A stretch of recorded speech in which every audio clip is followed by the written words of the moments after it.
ఒక సంవత్సరం industrial growth rate చూస్తే అన్ని స్టేట్స్ కాస్తో కూస్తో పాజిటివ్గా ఉన్నాయి.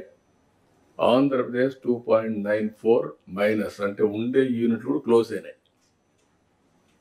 దీనివల్ల ఆటోమేటిక్గా చాలా సమస్యలు వచ్చే పరిస్థితి వస్తుంది. అవన్నీ కూడా ఓవర్కమ్ కావాల్సిన బాధ్యత మన మీద ఉంది.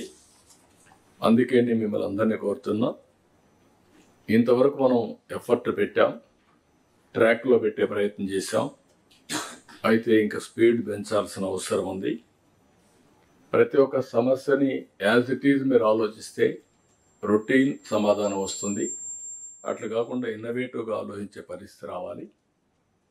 ఇలాంటి సమావేశంలో మళ్ళీ మనందరం కలిసి కలెక్టివ్గా మేధోమథనం చేస్తే చాలా వరకు న్యూ ఐడియాస్ కూడా వస్తాయి. అందరిలో కూడా అనునిత్యం లెర్నింగ్ అనేది జీవితాంతం నేర్చుకోవాల్సిన అవసరం ఉంది. మాకు తెలుసు అని అహం ఉంటే అక్కడి నుంచి మనందరం కూడా డిటరేషన్ స్టార్ట్ అవుతుంది. కాబట్టి ఈ విషయం కూడా మీరు గుర్తుపెట్టుకోవాల్సిన అవసరం ఉంది.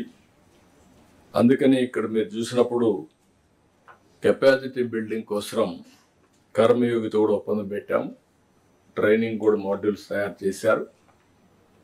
మంత్రులు కానీ, సెక్రటరీస్ కానీ, మీ డిపార్ట్మెంట్ కానీ పర్ఫార్మెన్స్ అప్రైజల్ రావాలంటే, కరెక్ట్గా రావాలంటే డౌన్ బిలో ఉండే మెకానిజాన్ని మొత్తం మీ మెషినరీ అంతా కూడా గ్యారప్ చేయాల్సిన బాధ్యత ఉంది.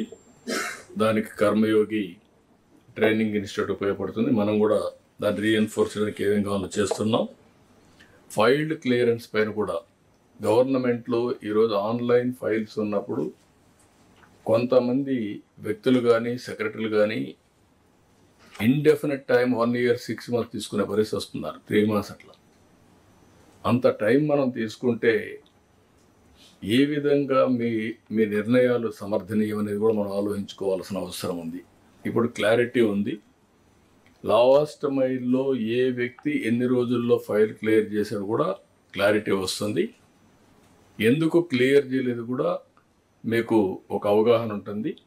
హైరార్కీ వైజ్ మీరు చూసుకుంటే కన్సర్న్ మినిస్టర్స్కి ఆ డిపార్ట్మెంట్లో మొత్తం యాక్సెస్ ఉండే పరిస్థితి వస్తుంది. అదే సమయంలో కన్సర్న్ సెక్రటరీస్కి మీ డిపార్ట్మెంట్ అంతా ఉంటుంది. నాకైతే మొత్తం కూడా వచ్చే పరిస్థితి వస్తుంది. దయచేసి మనందరం ఫైల్స్ అన్నీ కూడా వేగం పెంచాలి, డెసిషన్స్ తీసుకోవాలి. మొన్నే నేను ఆ డేటా కూడా జస్ట్ ఆ రోజు నాకు ఒక ఐడియా వస్తే రిలీజ్ చేశాను. అయితే ఇదేదో నేను కొంతమంది వ్యక్తుల్ని ఎత్తి చూపడానికి కాదు, వ్యవస్థని మెరుగుపరచడానికి, దీన్ని సమర్థవంతంగా ముందుకు తీసుకుపోవడానికి మనం ఆలోచిస్తున్నాం. ఇంకొక పక్కన మీరు చూస్తే వేరియస్ మోడల్స్ వచ్చాయి గవర్నమెంట్ ఆఫ్ ఇండియాలో. నీతి ఆయోగ్ మనం కూడా వచ్చినప్పుడు ఒకప్పుడు పీపీపీ మోడల్ ఉన్నాం, ఇప్పుడు వైబిలిటీ గ్యాప్ ఫండింగ్ ఇస్తున్నారు, ఎఫ్పిఓ వచ్చింది, ఎంఎస్ఎంఈలకు డెఫినేషన్ మార్చారు.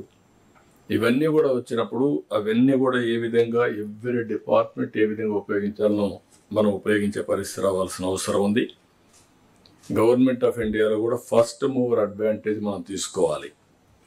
వాళ్ళ బడ్జెట్ మొత్తం మనం స్టడీ చేయాలి. ఎంతవరకు మనం ఫండ్స్ తెచ్చుకోగలుగుతామో, మనకు అన్యాయం జరగకుండా ఉండడం ఒకటి, మీరు ప్రోయాక్టివ్గా ఉంటే బెటర్ రిసోర్సెస్ తెచ్చుకోవడం రెండోది. అన్ని గవర్నమెంట్స్ యూనిఫామ్గా పనిచేయవు. అక్కడ ఏ డిపార్ట్మెంట్ అయితే ఏ గవర్నమెంట్ సరిగా పనిచేయదో అక్కడ కానీ మీరు పనిచేసి మళ్ళా క్లెయిమ్ చేయగలిగితే, ఈవెన్ గవర్నమెంట్ ఆఫ్ ఇండియాలో ఒక 1% 2% ఫండ్స్ మీరు తెచ్చుకోగలిగితే that will be a big boost for us. All కార్యక్రమాలు ఇది మీరు ఆలోచించుకోవాల్సిన అవసరం ఉంది. అందుకని ఈ నెలలో కూడా నెక్స్ట్ మంత్ మార్చి లోపల ఆల్ డిపార్ట్మెంట్స్ మీరు ఖర్చు పెట్టవలసిందే ఖర్చు పెట్టి, యూసీలు ఇవ్వాల్సింది యూసీలు ఇచ్చి, అదనంగా ఫండ్స్ రాబట్టే కార్యక్రమాన్ని కూడా శ్రీకారం చుట్టాలి. అన్స్పెంట్ బ్యాలెన్సెస్ గవర్నమెంట్ ఆఫ్ ఇండియాలో ఉంటే అవన్నీ కూడా మనం వర్కౌట్ చేసుకునే పరిస్థితి రావాలి. కేంద్రంలో కూడా అగ్రికల్చర్కు ప్రాధాన్యత ఇచ్చారు. నేను కూడా మన రాష్ట్రంలో నేను చూశాను.